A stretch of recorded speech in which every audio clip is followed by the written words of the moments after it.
Great question here. Can we hear some success stories and some challenges that you would be aware of, funders, of projects or companies that have moved through your programs? Is there somebody that wants to take a first stab at some success stories or challenges, starting to make it real a little bit about companies that have moved through your programs? Yvonne. So on successes, actually, we report to Parliament every year. So every one of you can find this report and see what the numbers are for the Trade Commissioner Service. Essentially, we report on two things. One is export successes, and the second one is foreign direct investment attracted to Canada, where the Trade Commissioner Service has played a role. Anybody else want to talk about successes? Sure, I can offer a couple of examples. Sure, we'll grab John. Can you hear me? Sure can. Yeah. So I gave you a few examples actually. The first one probably many of you have heard is the Enicam story. Enicam Biofuel. This is a company actually built 38 million liters of biofuel facilities, more than $140 million investment in the region, generate $65 million GDP, and reduce the solid waste by 100,000 tons a year. So that is certainly one of the very exciting stuff we're doing. Another thing I can talk about is, in the oil sand business, everyone knows SAGD, but in the last couple of years, there are lots of solvent processes coming up. One of the solvent processes is called EM Vapex by MEG Energy, and we invest in that project, and ERA now is, and all of us invest in that project. And now it's in the ready commercial demonstration stage. The company invested $80 million in the current fiscal years, actually really making that commercial operation. The third one, very quickly, is water treatment technology. Actually, was a small company called Swartex. And that's a great story. The company actually was struggling in the last 18 months. We've been working there with them, and the company developed the technology. They got some commercial order now already, and in fact, the company is evaluated multi-million dollars recently. So. Great. We are going to have a lessons learned panel after lunch that'll talk about some successes and challenges of working through a number of the programs. Robin, I think you had one you wanted to share. Sure, I just wanted to share a Calgary-specific example, and that is Jason Cardiff and Clean O2. They're a company that makes microcarbon capture for hotels and other buildings. And I believe they had 2 successful Engage grants working on solving some of the issues with the chemistry and whatnot. And then they were able to move on to now starting a CRD, so a collaborative research and development grant with SAIT, where they're doing some applied work, so working on the design of their carbon capture unit and making it more efficient at the mechanical level and also more attractive as a product. So I think that's a great example, and I would also say in that same breath that I know, and I hope Jason doesn't mind me sharing this, that they had applied for BCIP as well, but not been successful in that grant. And so it shows that it really, you have to hit on the right program. So it just depends on where you are at in the project. So that's just an example here in Calgary. And there are many, many more. Great. So I'm sure there's lots of examples of successes. We have lots of questions, so maybe we'll come back to that one. Allison, I have a question for you specifically. How does the Clean Growth Hub define clean tech? I don't have my notes in front of me, but we use the Statistics Canada definition of clean technology, which is, if I'm paraphrasing, technologies that reduce the environmental impact on water and air. So I can give you the textbook definition if you like it, but we do define it very broadly. Great, thanks. And energy efficiency. Thanks, everyone. So I have a follow-up to that question, if it's okay. Yeah. Is that the same framework that's applied in the Survey of Environmental Goods and Services? I think so. Yeah. Great. Thank you, Allison. A little broader question. Are there grant writing or GHG quantifying workshops, opportunities to get demonstrations of successful grant requests? Does anybody want to take that one? There are a number of consultants firms that do that type of quantification here, and actually here in Canada, across the country, I'm seeing more and more companies that are developing expertise in quantifying GHG emissions, and particularly GHG mitigation and reductions. Great.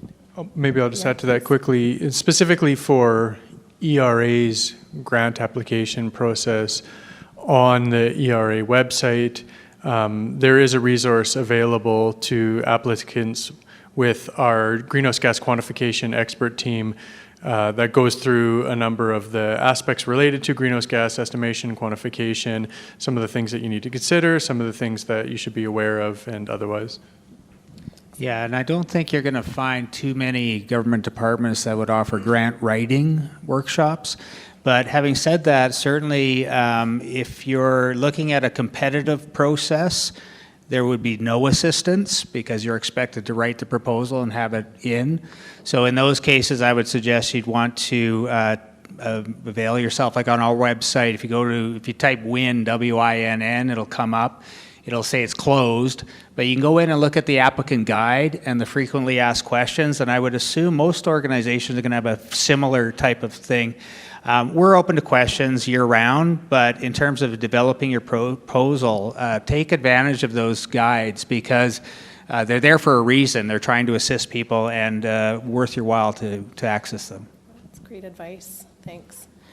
A question to all the funders about what are the top qualities that you look for in an application that might set apart those that are successful and those that aren't.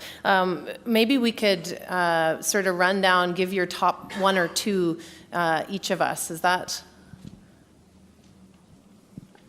Easy to read. Easy to read. Good one. Grammar and spelling are important. I think an honest approach of where your technology's at, it makes it easier for us to assess. And if it's pumped up too much, then specifically for us, as we start digging in, it gets harder and harder to buy into the stories. So being upfront, right up off the get-go is a good help. I'll go with this one. Few things we look for. We look for a good management team, good leadership, a good value proposition for the technology tied to the product market fit. And then the last thing, if you're doing a proposal application, please answer the questions.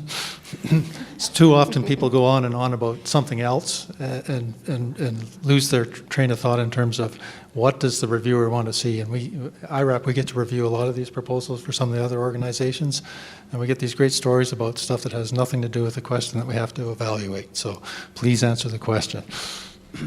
Yeah, keeping with that theme is keep it simple. Biggest challenge we have, especially on some of the technologies, is trying to figure out what it is you're talking about. We're generalists. We're not experts in the field. So give it to somebody that doesn't know anything about your company or your product or whatever it is, and let them read it. And if they can go, oh yeah, okay, I get it, you're good to go. So those are the big ones for us, for sure. Yeah, I'll leave it there. So for the most part, what we are looking for is we want to understand how providing you with funding is going to result in a strategic advantage for your company in terms of entering new markets. So be strategic, be simple, and be straightforward. And of course, we look at all of the other things that have been mentioned already. So we are really looking for, very similar to what has been said, but we focus on the impact. We really want to see the impact innovations, right? So in terms of both GHG emission reductions, environmental impact, and the economic development side.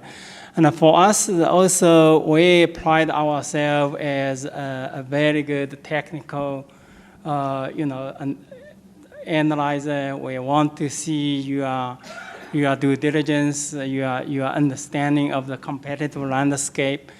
We actually last night we talked about, we always asking for mass and energy balance, and some people say why you want to energy and mass balance, because that is a very fundamental thing for any technology to be viable, right? So I'll give a couple answers. The first one sounds a little bit like a bureaucratic cop-out, but it's true nevertheless, in that we've worked very hard to design the criteria by which projects are evaluated in our process to reflect the aspects of the project that we want. So I can say the top 4, 5 things that we look for in a project are the technology, the impact, the market, the team, the implementation plan. But these are the criteria that we look for. And there's a description always in the document around the criteria that we're looking for. And the criteria can sometimes change a little bit depending on the nature of the call for proposals, whether it's slightly earlier stage opportunities, whether it's slightly later stage opportunities, whether it's opportunities in methane reduction or in the electricity system or whatever the case may be. And then the second answer I'm going to give builds a little bit on what my colleague from WD said earlier. And this is probably the most important piece of advice I can give to anybody who's not applied through the ERA process. And that is read the guidelines document. I would say probably 90% of the frequently asked questions that we get are addressed very specifically and explicitly in the documentation we provide. Nobody wants to sit down and read a 14-page document just for kicks, but it has a lot of really important and critical information through our process. And we're always happy to have a discussion. So if you have a question, if you're looking, well, geez, your number 1 criteria is around greenhouse gas impacts. What about indirect impacts, or what about this or that? We're always happy to have a conversation. So look at the guidelines, look at the criteria, and you're always welcome to come talk to us. So I think for BDC and specifically the clean tech practice, because we are coming in at a bit later stage and what we're offering is done on a commercial basis, I would say a lot of the key things we look for are companies that are commercially oriented. And so I could, provide a list of, what that all means, but I think a couple of the key things are, we heard about management team strength. That's absolutely important. We also do also focus on board composition, advisors. That helps us to understand how well the management team is also supported at a governance level. And for me, I've been an analyst for many years, and for me, one of my pain points sometimes, and one of the things I'd like to share is around projections. Projections are somewhat of a magic 8-ball sometimes, but they do provide a lot of insight for the analysts and for the deal teams in understanding sort of the credibility of the management's view on the market, their own ability to execute, and financial control and rigor. So I would say, some of the times that, we look at projections and you see within 2 years it goes from 0 to 100 million, there's going to be a lot of questions as to how and why, right? So I would say put projections, yes, show of course a growing story. That's our hope, but it also has to be realistic and credible. So I would say those are the 2 things I would leave with people is, management team, board governance, and credible projections. So I will build off of that as well, because I would be looking for the same thing. So viable business plan. So can you articulate the business plan succinctly, and what does the revenue model look like? And I'd like a revenue model that's not built off of just grants or incentives for the market that you're going into, because we have had experience with getting involved in projects that are heavily dependent on the local incentive market. And when those incentives go away with the change of government, the business plan falls apart. So I'd like a revenue model that is based on economics as opposed to incentives. I would say make sure that you explain your technology to us at SDTC. If you're coming to us with a black box, my stuff is great, that's wonderful, but we need to really, really understand it. Understand that having a consortium partner is important to us, so we need to make sure that. And define your project. What is the beginning, what is the end? We'll help with the deliverables for the milestones, but we'd like you to come to us with a defined project. So the disadvantage of going last is that all the good answers are taken, though I'll do my best. So with us, we deal with the corporations that apply to our program as clients, and we need clients that are willing to work with us. So each of the programs here, they have their own reporting standards. They have to report up why their program is working. So we need clients that are willing to provide the reports and provide the feedback that we need to show that our programs are working. Those metrics are invaluable to us. So that's one of the biggest things in the application stage, is we're looking for people that are willing to not only participate in the program, but really work with the team and make it more valuable. Great, thanks, Josh. So great question here about the time between intake and granting approval. We know that many clean tech companies or technologies have short shelf lives. That being said, we all do represent public agencies, and there's a level of due diligence that we require before we're able to administer those funds. So I know there are a number of the agencies here that have made some changes to intake practices and processes to help be more responsive. Anybody want to take a first crack at that one? Jennifer, great. Sure. I'll go first. So if you already know about SDTC, we are a long process, and it's better to be honest about that. We are making strides to be quicker and be able to get you to your money faster.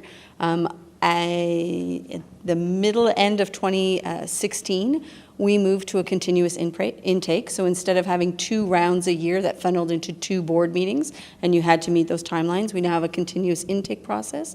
Our detailed proposal phase is continuous as well, and our board has agreed to meet just about every 12 weeks, so it allows us to pivot a little bit better. We still are a long process. I'm not going to lie, some of these people can pivot a lot faster than we can, but we've brought it down. Our goal is to get you from application submission to board approval within 6 months. That is our goal. The reality is it's probably closer to 9, but we'll work with you, and every single stage along the way, we have those conversations with you so you know where you are in the process. Yeah, I just want to supplement what Jen said. It's applicant readiness. So the more information, the more prepared you are when you come to us.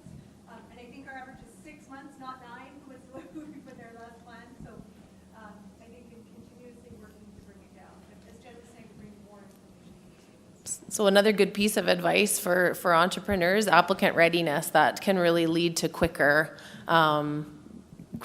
money in, right? If you have the information ready and available. Josh, you wanted to? Yeah, so actually out of our 3 programs that we talked about today, 2 of them are continuous. Both the Alberta Export Expansion Package as well as the Alberta Investor Tax Credit are continuous intake programs. EAP, as you apply at least 6 weeks before your trip, and then we pay you as soon as you come back or within a fairly short time frame. So that one's actually a pretty small window.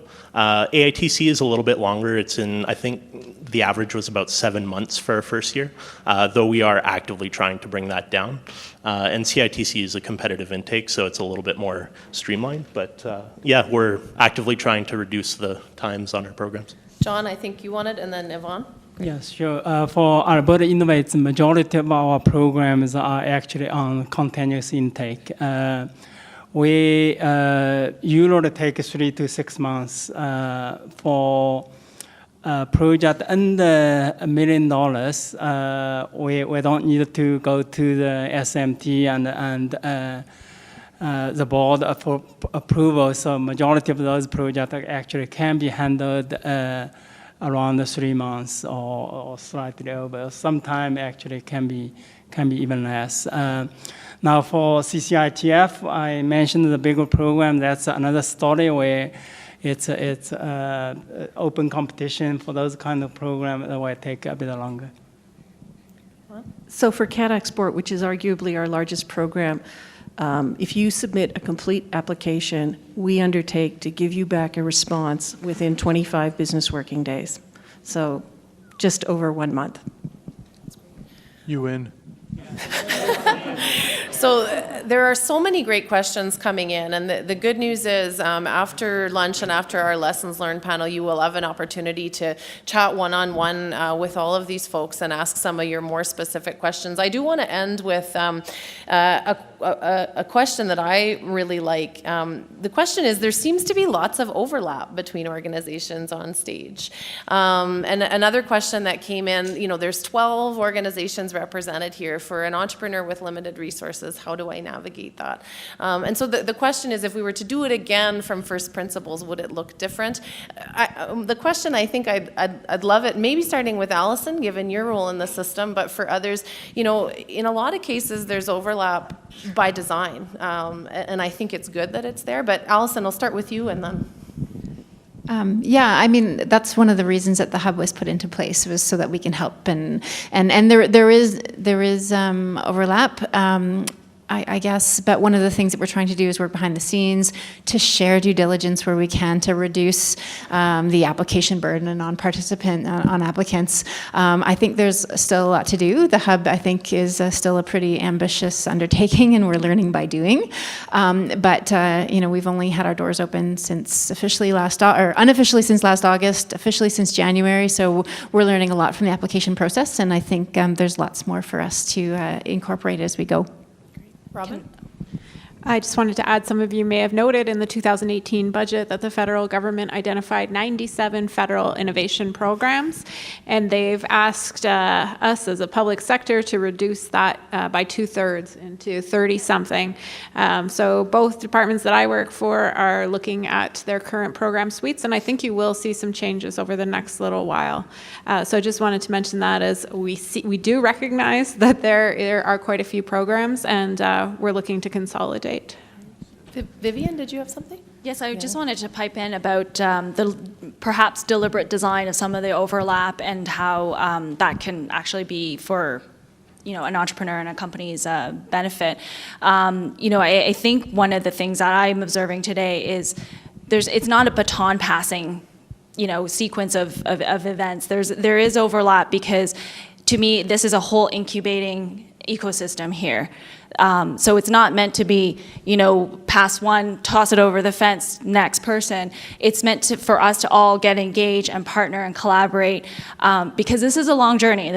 We know that clean tech takes a long time to develop, to commercialize, and go and scale and go global. So I think that's how I would see being deliberate by design. One example I would use is in the context of the clean tech ecosystem, Global Affairs, SDTC, EDC, and BDC has designed what's called a joint account management consent form.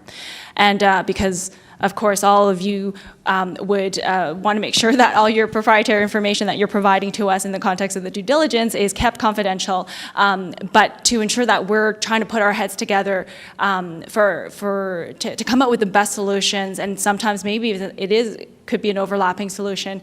We've designed this consent form to allow us to be able to kind of put our heads together, come to the table together, and share information, work on due diligence together where it might be applicable, and really kind of take a team approach in helping Canadian companies.